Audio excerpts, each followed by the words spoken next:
Se você é daquelas pessoas que não levantam da cama sem ler o horóscopo, esse vídeo é para você.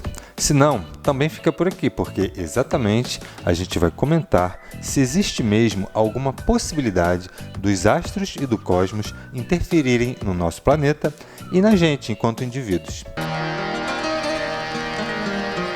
Olá, eu sou Alexandre Costa e você está no canal Comentarista Zen.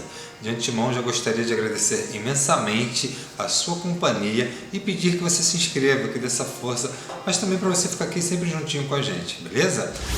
Então, para o melhor entendimento do nosso assunto, a gente vai dividir o vídeo em 3 partes. Na primeira fase do vídeo, a gente vai analisar se é realmente possível que corpos celestes interfiram na vida do planeta. Na segunda etapa do nosso vídeo, a gente vai analisar se também é possível que esses mesmos corpos celestes interfiram na vida dos seres do planeta, em nós seres humanos e nos demais seres vivos. E na terceira etapa, a fase final do nosso vídeo, a gente vai analisar se há algum fundamento em acreditarmos que pessoas que nascem no mesmo período do ano mantêm as mesmas características comportamentais. Ou seja, será que a astrologia faz algum sentido, tem algum mínimo de verdade ou é uma besteiragem total? Então fica com a gente e pega a visão.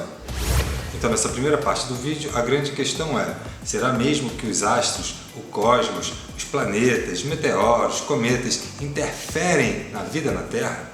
E a minha resposta para essa nossa primeira indagação é sim. Os astros exercem influência sobre o nosso planeta. E de que forma a gente pode comprovar isso facilmente? Simples, é só observarmos as marés. Isso mesmo, as marés variam de acordo com as fases da Lua, todo mundo sabe disso. Então fica nítido para as pessoas que moram na beira do mar essa variável das marés em relação às fases da Lua. Mas isso não quer dizer nada, não. Não. Então a partir daí você já não pode dizer que é viagem. O fenômeno das marés é causado pelo movimento da Lua e da Terra em torno de um centro de massa comum. A água dos oceanos é mantida na superfície do planeta por meio da força da gravidade. A força gravitacional da Lua, que é cerca de 15% da terrestre, afeta a superfície da Terra, atraindo seus objetos para seu centro gravitacional. Conforme a Terra gira, as marés variam, gerando 2 marés baixas e 2 marés altas por dia. Mas o Sol também participa do fenômeno. Apesar de ser muito mais massivo do que a Lua, a grande distância faz com que sua influência seja quase metade da influência lunar. Quando o Sol e a Lua estão alinhados, suas forças gravitacionais se somam. O fenômeno é chamado de maré de Cisígia e é mais intenso do que o comum. As marés altas ficam mais altas e as marés baixas ficam mais baixas. Mas quando se forma um ângulo reto entre a Lua e o Sol, seu efeito é o oposto, e a diferença entre a maré alta e a maré baixa fica menor. Então fica nítido para as pessoas que moram na beira do mar essa variável das marés em relação às fases da Lua. Já não podemos mais negar isso a partir de agora, né? Porque se um simples satélite, né, com incidência da luz solar, se ele interfere no magnetismo e na gravidade do planeta, imagina os outros planetas que dançam junto com o planeta Terra em torno do Sol. Bom, então ficou claro, né, que a dupla Sol e Lua exerce uma enorme influência sobre o planeta. Mas a grande pergunta nessa segunda parte do vídeo é: será que, assim como no planeta, a Lua pode influenciar em nós, seres humanos, nos animais e nas plantas? E você, muda quando ela é cheia? E não muda quando é lua cheia. Pra quem não sabe amar. E nós, seres humanos, e nas plantas e nos animais? Será que os astros exercem alguma influência? Bom, então para responder isso, primeiro a gente precisa lembrar daquela nossa aula de geografia que diz que o planeta é 70% de água. E para montar esse quebra-cabeça, a gente precisa lembrar daquela aula de biologia que diz que o nosso corpo, assim como o planeta, também é formado por 70% de água. Logo, se os astros e a Lua interferem nos 70% de água do planeta, também interferem nos nossos 70% de água. Não é à toa que as mulheres que querem deixar o cabelo crescer evitam cortar o cabelo no período de lua minguante. Isso vem lá daquela agricultura primitiva que tinha o calendário lunar, em que os agricultores deveriam plantar naquela lua adequada, colher naquela lua adequada. E então daí que veio a superstição de que o cabelo também sofre essa influência. Então, Dr. Lucas, de cara eu já discordo do senhor. Primeiro porque o calendário lunar não tem nada de primitivo, pelo contrário. É um calendário avançadíssimo, que inclusive era usado pelas grandes civilizações. Os maias, os aztecas e os incas iluminaram a história de todo um continente. Vestígios majestosos testemunhavam um nível de desenvolvimento altamente avançado e um grau de sofisticação surpreendente. O grande conhecimento dos ciclos do tempo tem também uma aplicação prática para os agricultores. Os astrónomos podem dizer-lhes quando plantar, quando colher e que trabalho deve ser realizado. Não é à toa que a gente pode observar o quanto as plantas crescem no período de lua cheia.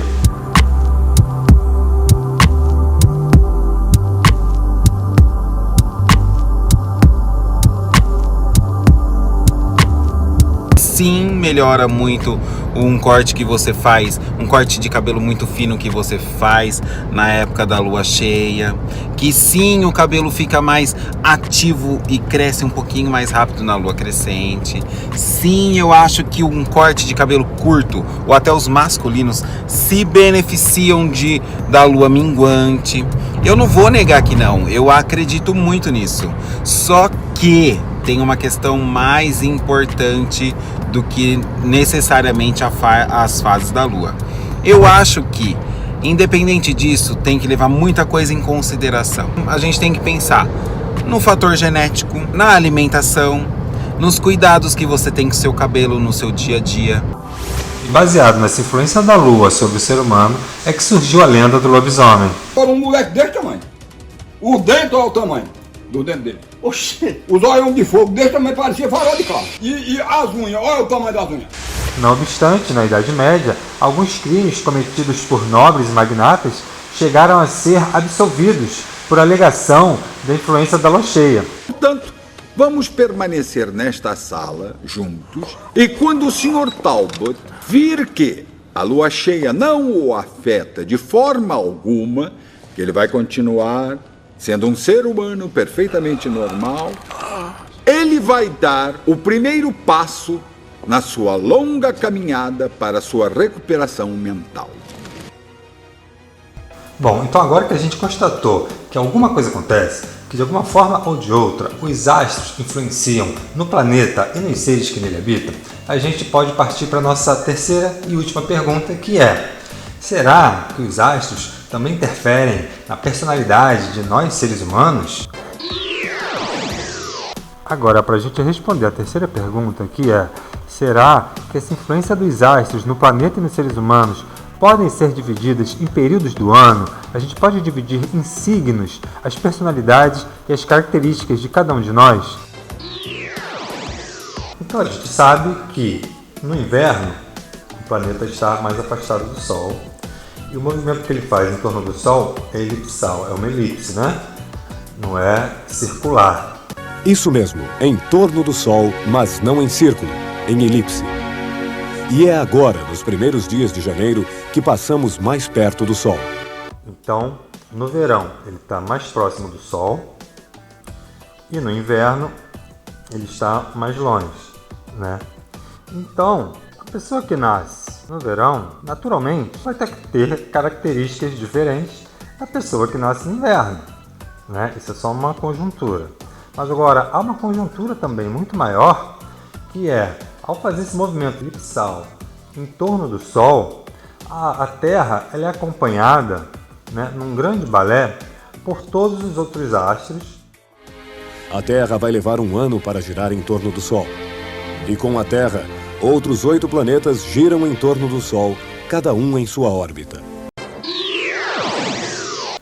Então é certo que a cada período do ano, a conjuntura dos planetas, né, em relação à Terra e o Sol são os mesmos, né? Ou seja, se há mesmo alguma condição dos astros interferirem, influenciarem no planeta e nos seres que nele habitam, né, provavelmente a gente tem essa mesma conjuntura de influência a cada período do ano.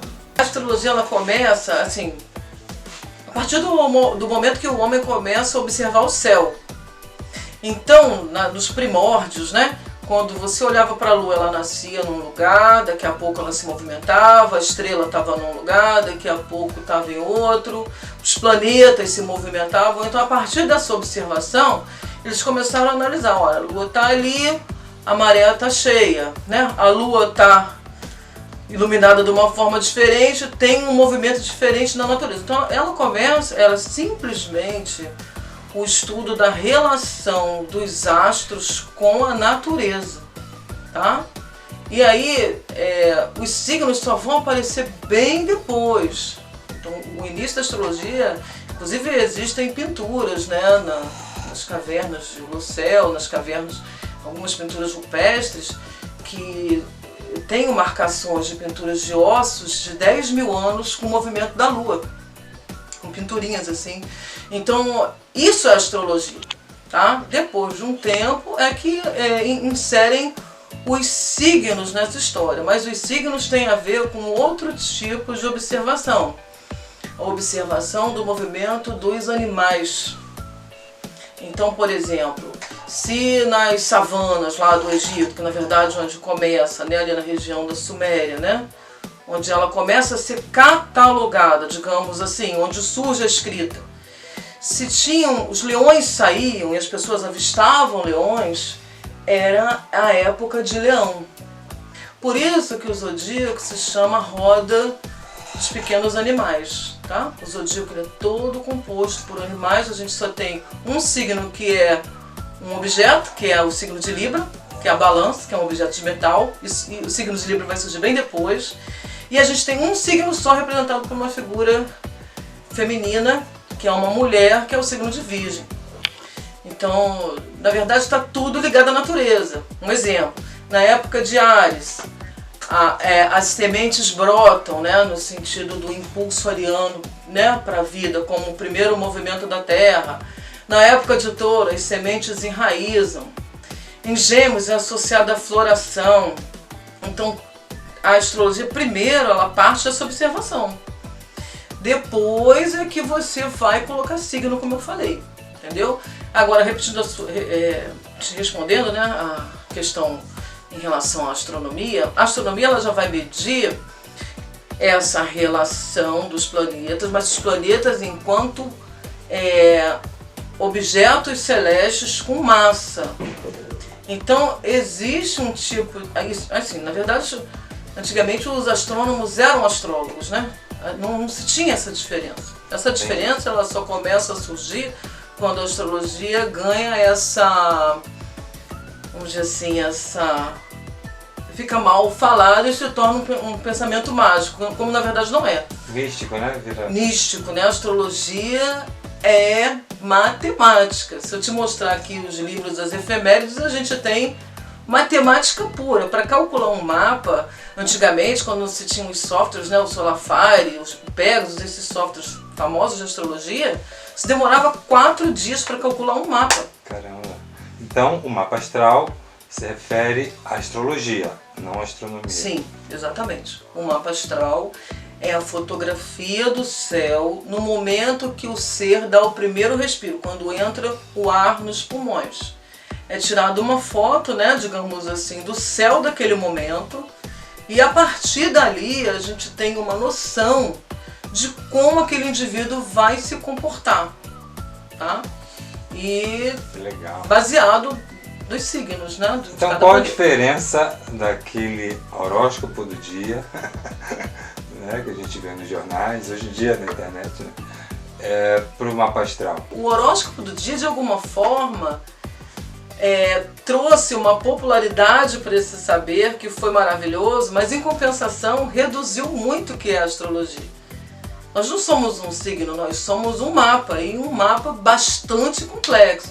Tanto que uma formação em astrologia, assim, na qual você tenha uma dedicação grande, em menos de 3 anos você não aprende todas as técnicas. E, aliás, para dizer a verdade, como astrólogo a gente não aprende nunca, né? Porque, um exemplo, há pouco tempo foram descobertos planetas, né?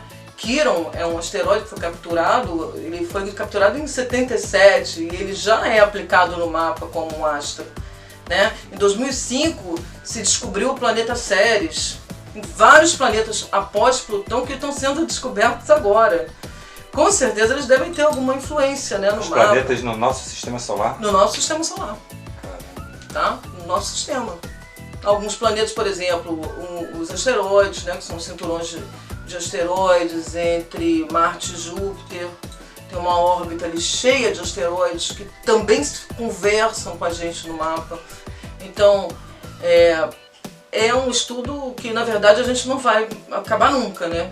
É um estudo dinâmico demais, o próprio mapa ele é muito dinâmico. Então... É um estudo infinito. É um estudo infinito. Caramba, que legal. Bom, então agora a gente consegue compreender que de alguma forma ou de outra os astros e a Lua interferem no planeta, nos seres humanos, nos animais e nas plantas?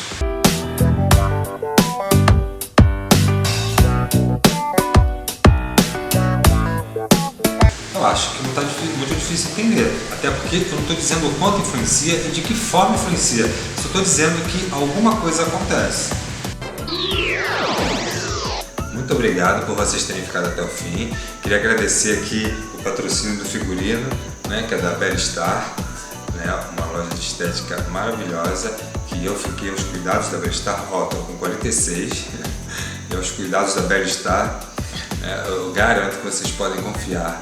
É uma clínica super equipada, né? Vou deixar aqui o endereço do link aqui para vocês, o telefone, para vocês poderem estar acessando lá e conferindo. A Belistar fica na rua 4 de março, no centro de Taubaté. E no mais é isso, espero que vocês curtam, compartilhem e se eu falei alguma besteira aqui, né, eu quero que caia um raio na minha cabeça e me desintegre. Tá?